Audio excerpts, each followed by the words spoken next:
The government pursued me for 6 years, finally got a grand jury indictment against me, and that's where I wrote my book. Bullied Behind Bars, a gay Christian Trump supporter goes to prison. And that was my taking off all the masks that I had worn for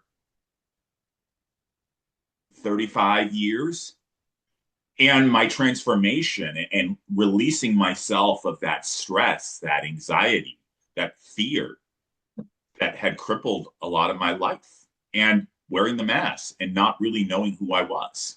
Thoughts are racing, spinning fast, ideas flow but never last. In today's episode, we're talking about happiness as an internal decision, the illusion of control, behavioral addictions are real, reclaiming your time and energy, dropping the masks, and the power of perspective. Rambling on, no straight lines. Welcome to my busy mind. Hello and welcome to Ramblings of a Busy Mind. I'm meeting today with Matt Melvin. Is that correct? It is, yes. I'm known for scrambling names. So Matt Melvin, an author and activist. What did you say? Disciple of Jesus? Yes, ma'am. And a Guinness record holder? Yes, for the most authors signing at the same time on Saturday, May 30th. How did you get to that? Start there. How do you get to that? I was introduced to a man named Emilio Roman. Mm-hmm. He listened to a podcast, and he is the one that invited me to attend this event. And it was an amazing event, a once-in-a-lifetime experience. So how many signatures in what time did you deliver? 142 authors signing the book at the same time. Okay, that's cool. And how many guests did you have through? Do you know that? Outside guests, very few. No, very few. We had, so Guinness required that we have witnesses that were not authors. We had to have 4 or 5, I believe. So those would be the guests, but the guests were really with somebody else. So I don't know if I'd count them as a guest versus somebody from a news station, for example. Okay, and it was all 142 books, different books, or were you all contributing to one book? We all signed this one book at the same time. Okay. Do you want to share what kind of, what the book was? We all put our bio in one book. So your story, basically, in some way. Yeah. Right. Mine was about my experience in prison and how that's changed my life. Do you want to tell us about how you ended up in prison? In 2004, I worked at a car dealership, Freedom Nissan. Instead of paying me by commissions, I impulsively tried to sell one of their cars, got caught. Instead of going through the mental health court, Jeffrey Crawford and Bob Wolford both decided I didn't meet the criteria, and I went through the traditional court. I did 18 months, came out with a record, couldn't pass a background check. In 2009, I used other people's information to work. I did the work. The government pursued me for 6 years, finally got a grand jury indictment against me, and that's where I wrote my book. Bullied Behind Bars, a gay Christian Trump supporter goes to prison. And that was my taking off all the masks that I had worn for 35 years and saying, I don't want to live a life where I don't know who I am and looking for outside validation, because really the person that's hurting the most is myself, because I didn't love myself. I didn't love others. I was miserable. And I was holding on to resentment, anger, all of those stress factors, and they were weighing me down. And I had had enough. And I mean, prison itself is a topic that's not stress less or relaxing, really. But you were having mental health challenges going into prison. I cannot imagine what that's like. Did you get any help there, or did you have to go through all of it by yourself? Did you? I know I you didn't said get you any changed a mental health. lot, but how did it come to pass that you started changing? It wasn't until August 2015 where I almost was killed by an out of control driver driving on 495 in the middle lane going 72 miles an hour. And that's the moment I believe God was drawing a line in the sand.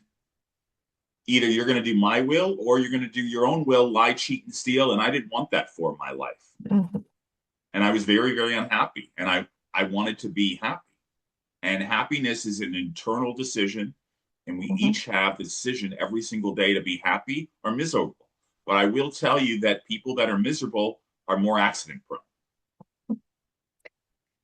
I cannot I cannot agree or disagree. I know that me choosing happy lately have been very prone to accidents because I didn't put me first. I didn't take care of myself, so I didn't watch what I was doing. I was not as present as I should be. So I hurt myself falling and twisting my knee. But yeah, I would agree that if you're living a happy life, you're usually better off than if you're miserable because you find the happiness. You're looking for it, you find it, and you will not be drawn down by everything else.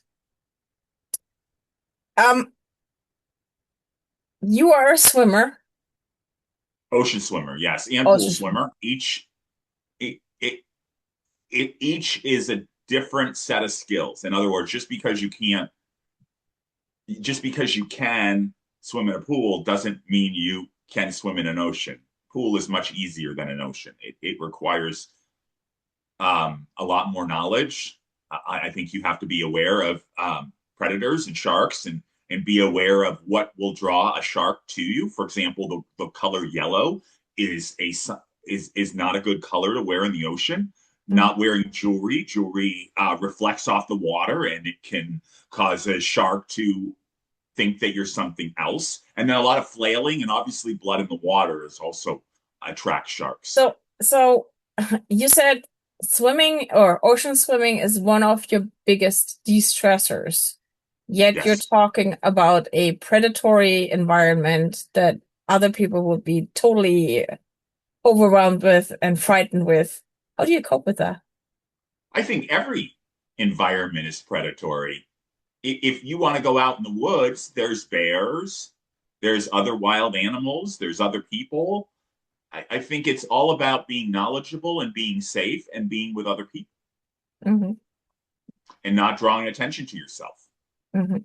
And again, as I mentioned, being knowledgeable. So you talked about the book that you wrote. Tell a bit more about that. 16 months, 10 states, four and 10 institutions. I don't know of anybody else who's been sent to so many institutions in such a short period of time. The reality is they couldn't control me. And I was a difficult prisoner. I held them accountable for their actions. Look, I was held accountable for my actions, and we all as human beings will be held accountable for our own actions in this lifetime and in another lifetime. So you wrote the book about that. And my transformation and releasing myself of that stress, that anxiety, that fear that had crippled a lot of my life, and wearing the mask and not really knowing who I was. Did you have any pushback due to that book? Because Oh, absolutely. the title itself is already it might be offensive for people in some way or another.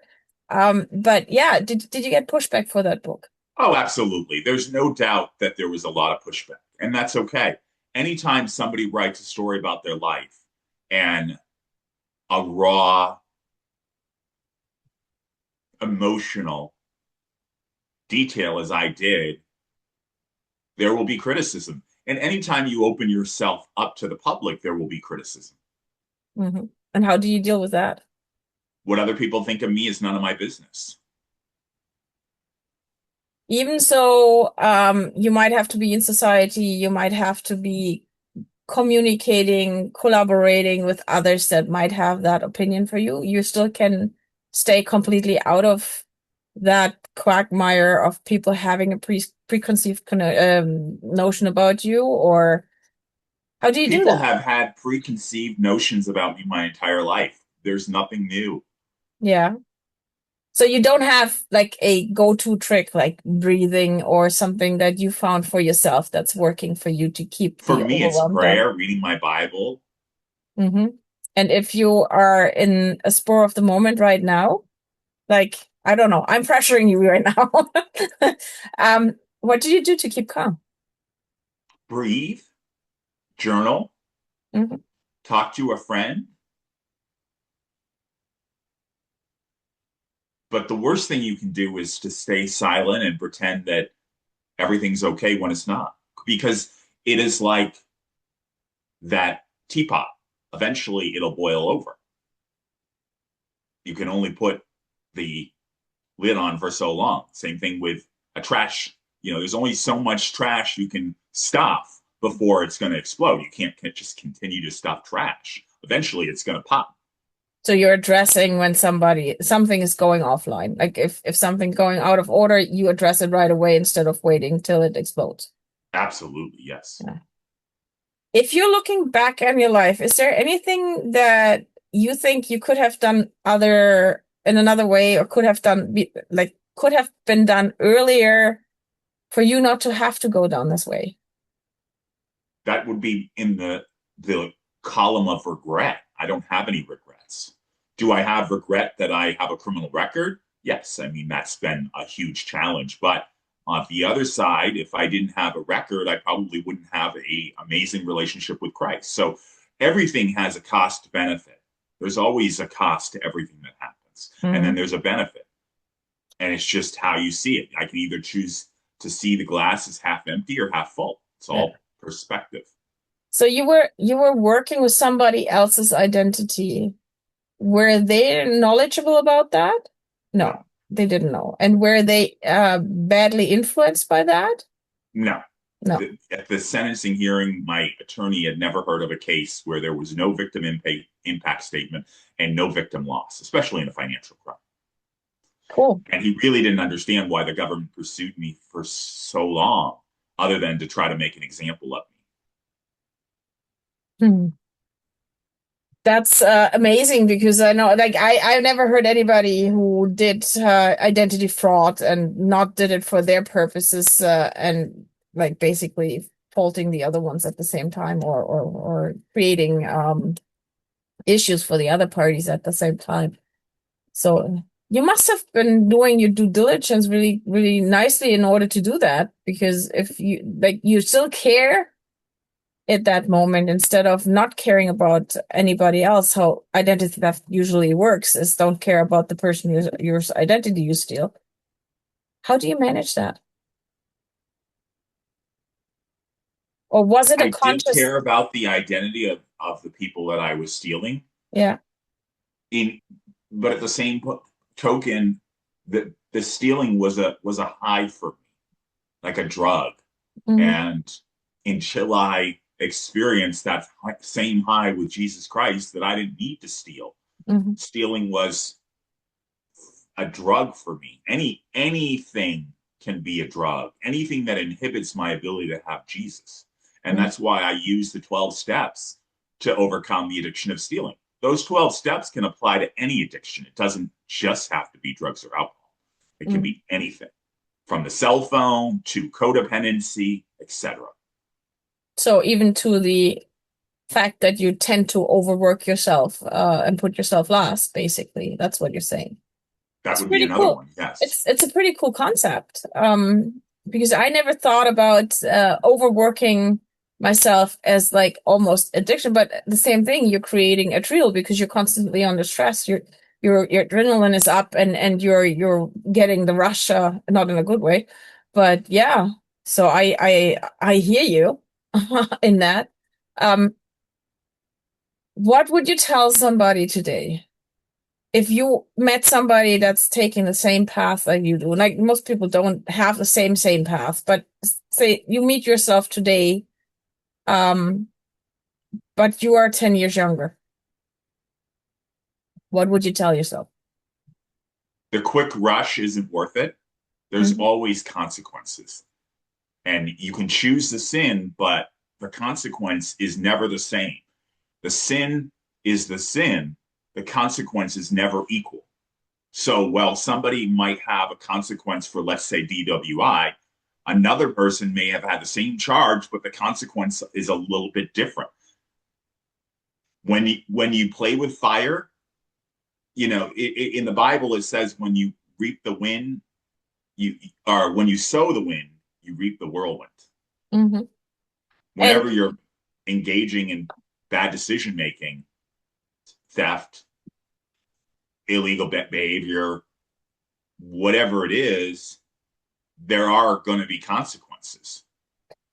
you said you had no regrets, but the people that were part of or taken advantage of with the identity theft, did they ever talk to you? Did they ever have connection to you and have a conversation with you about that? No, because there was no victim loss. The victim didn't lose anything. Their credit, for example, wasn't ruined. It was not affected. They didn't have additional taxes, for example, that they had to pay. There was no consequence for any of the victims other than because there was a consequence in that feeling unsafe and feeling violated. So I don't want to minimize by saying there was no consequence because there was. But what I'm saying is long term, it was a very unique identity theft case. Mm, I'm floored.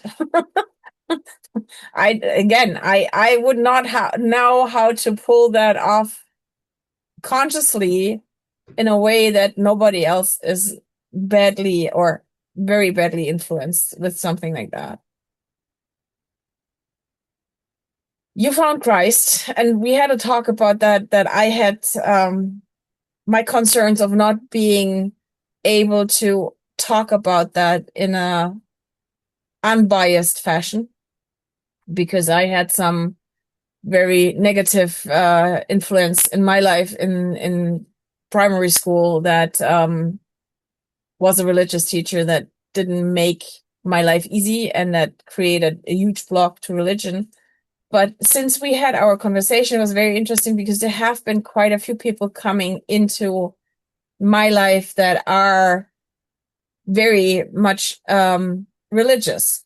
I've always had spiritual people in my life, but not many people, and I might have stepped away from that anyway.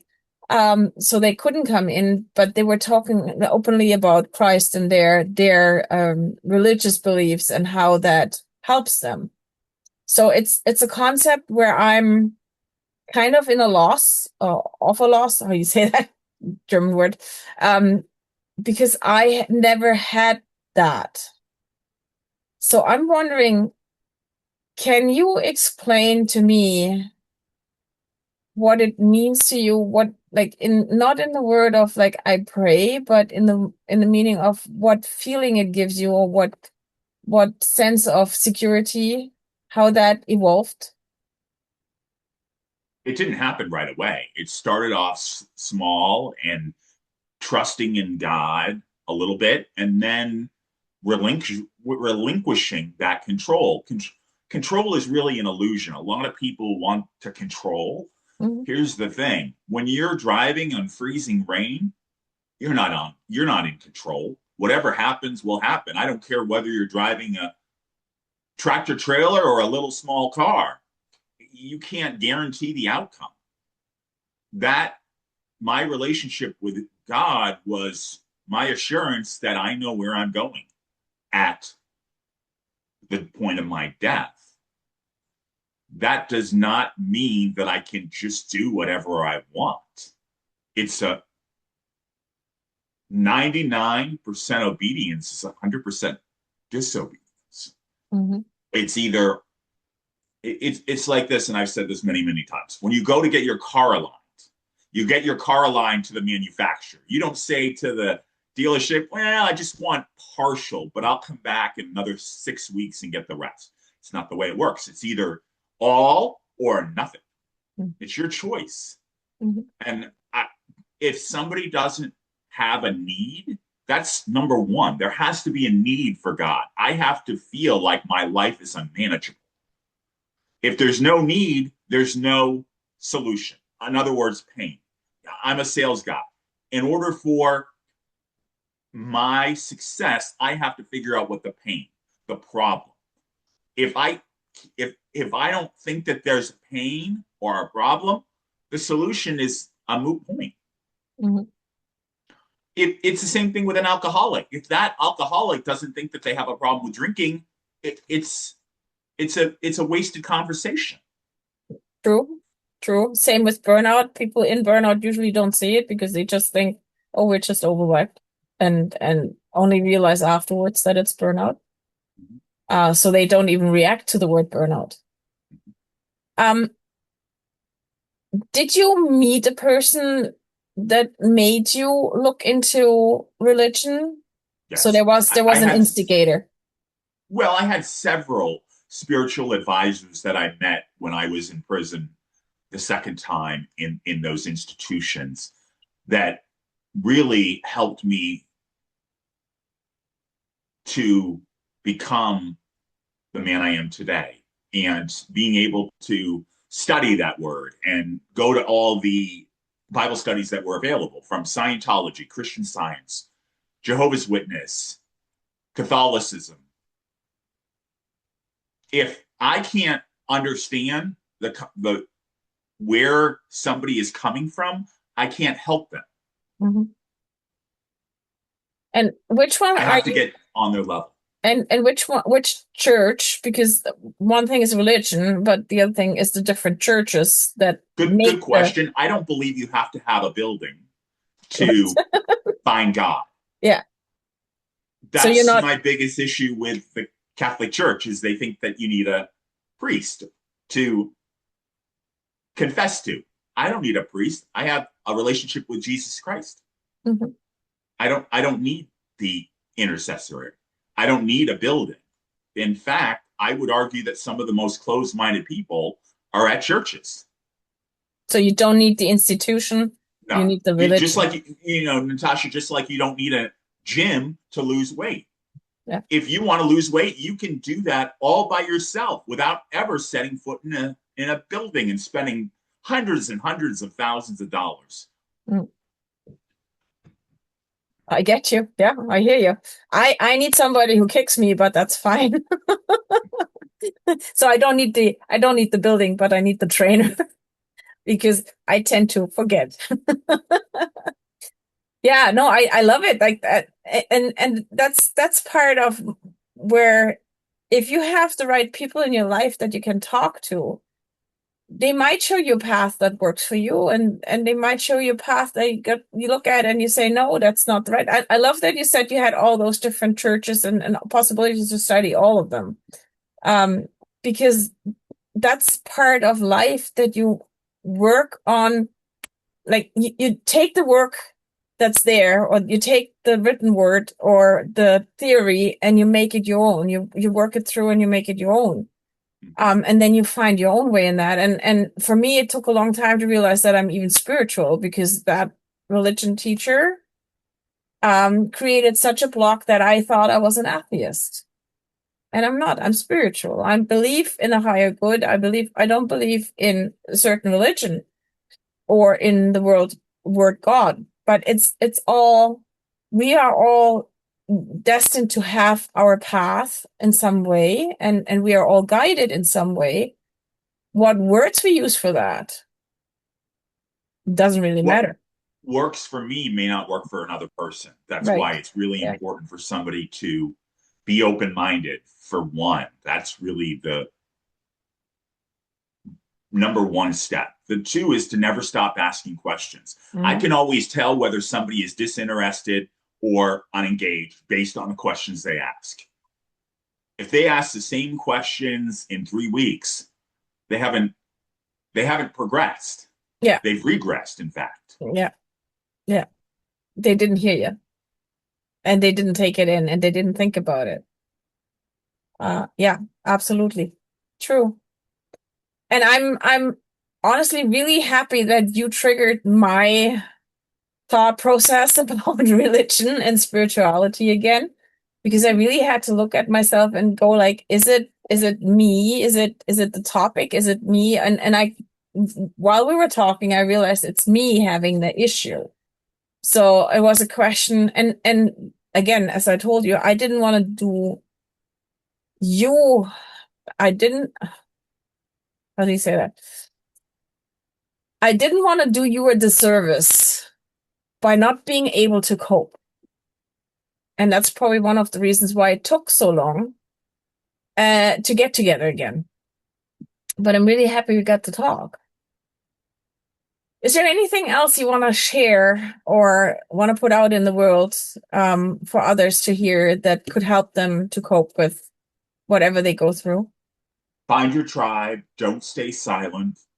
Be courageous. Be fearless. Speak your mind in a loving fashion. I was at a meeting a couple of weeks ago with a couple of Buddhists, and they wanted to say, "I love everybody," Mm-hmm. and I really wanted to say something, but you know what? I don't want to rub them the wrong way, but I will never tell you I love everybody. That's virtually impossible. Mm-hmm. And actually, that's a really big red flag for me if somebody tells me they love me and they barely know me. Mm-hmm. Same here. Because I'm thinking, what is their agenda? Same here.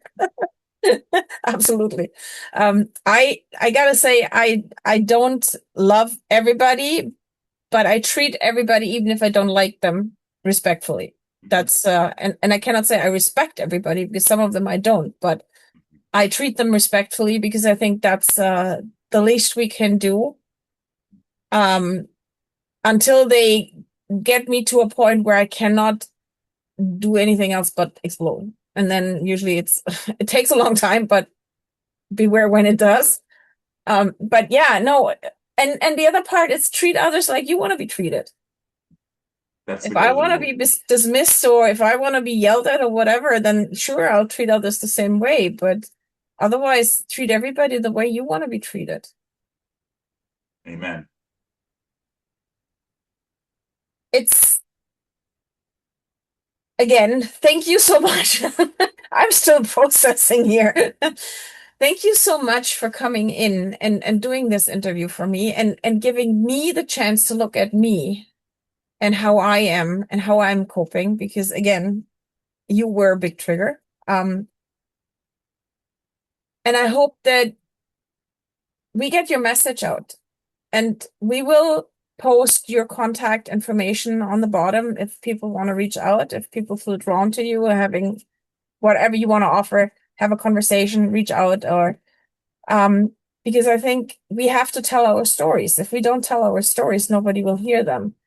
And there's always at least one person who finds interest in it. I had a conversation with a colleague of mine today, and she said, "What do you do the podcast for?" I said, "Not for monetary reasons.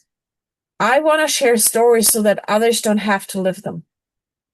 Or if they are living them, that they know there's a way out of it, that there is other perspectives, that there is other chances, as long as you look for them." I personally believe that every podcast host, at least once a month, should be interviewed by another podcast host and share what they've taken away, what they've learned. Otherwise, it becomes just a robotic conversation. And that's the interesting part, because that's why I don't like fixed questions. That's why Ramblings of a Busy Mind has always been without a fixed format. It's just a conversation between people, which sometimes makes it easy because the conversation is free flowing, and sometimes it's harder. And you have to really think about the questions that you're asking and to get the conversation going and keep going. But for the most part, it's about raw life stories. It's not about a what did you hear? What did you do here? What did you do then? What do you and it's more a free flow, and questions come up in the conversation. They usually don't come from before. Yes, I'll send out the questionnaire, but that's more than a way for people to get into the mindset. It's not so much for me to really tie into it. So thank you for being a part of it, and to the listeners and the guests who hopefully find bits and pieces for them that work for them. Please share it out to others so they can really find their stories and really find a way to see there's a different perspective. Follow the podcast, support us, and I would love to see you again. And Matt, to you, thank you for sharing your story, and thank you for being a part, and thank you for making me think. Thank you.